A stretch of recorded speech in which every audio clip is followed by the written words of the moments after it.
yang saat itu menjadi raja bermimpi ia melihat api yang berasal dari Baitul Maqdis, kemudian api tersebut membakar Mesir. Setelah bangun dari tidur, Fir'aun pun mengumpulkan para ahli nujum dan beberapa tukang sihir, meminta untuk menceritakan apa maksud dari mimpi itu. Mereka pun bercerita bahwa arti mimpinya adalah akan lahir seorang bayi laki-laki yang akan menghancurkan Mesir, dan bayi itu berasal dari Bani Israel juga. Sejak saat itu, Fir'aun pun memerintahkan bala tentaranya untuk meniadakan setiap bayi lelaki yang lahir. Setelah Musa lahir, sebagai seorang ibu tentu khawatir dan gelisah.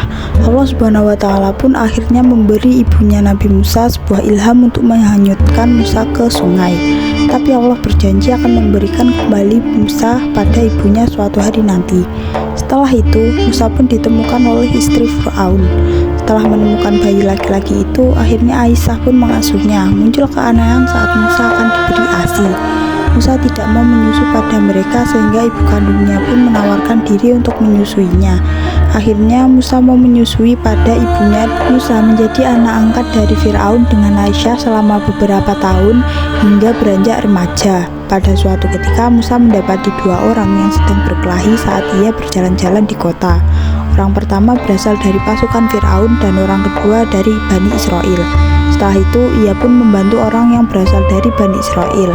Musa takut Fir'aun akan memarahinya karena salah satu dari pasukannya mati di tangannya. Ia melarikan diri ke kota Madian, dan di tengah perjalanannya ia bertemu dengan kelompok orang yang berebut untuk mengambil minum di sumur yang akan diberi pada hewan ternaknya. Musa pun membantu mereka untuk memberi minum pada hewan-hewan ternaknya. Setelah itu ia pun mengantarkan mereka pulang ke rumah, dan ternyata mereka adalah putri dari Nabi Syuaib. Musa pun bercerita pelariannya pada Nabi Syuaib. Nabi Syuaib berkata pada Musa bahwa jika ia berhasil menggembala ternak selama 8 tahun lamanya, maka Musa diberi pilihan untuk menikahi salah satu putrinya. Tapi Musa berhasil menggembala sampai 10 tahun lamanya. Ia diizinkan untuk memilih salah satu putrinya untuk dijadikan istri atau bahkan keduanya.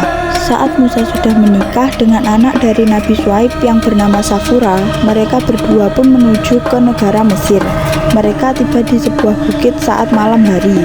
Ia melihat sebuah cahaya dan Musa mendekati asal sinar tersebut. Setibanya di sana terdengar sebuah suara yang menuju ke arah Musa. Wahyu yang dia terima saat itu kurang lebih begini: Musa, kamu sedang berada di sebuah lembah suci. Lepaskan terompah yang kamu kenakan dan kamu menjadi rasul utusanku. Aku adalah Allah, maka jadikanlah perintahku karena tiada Tuhan selain aku. Dirikanlah sholat dan menyembah hanya padaku. Nabi Harun pun diminta tolong oleh Nabi Musa untuk menemaninya berdakwah setelah ia menerima wahyunya.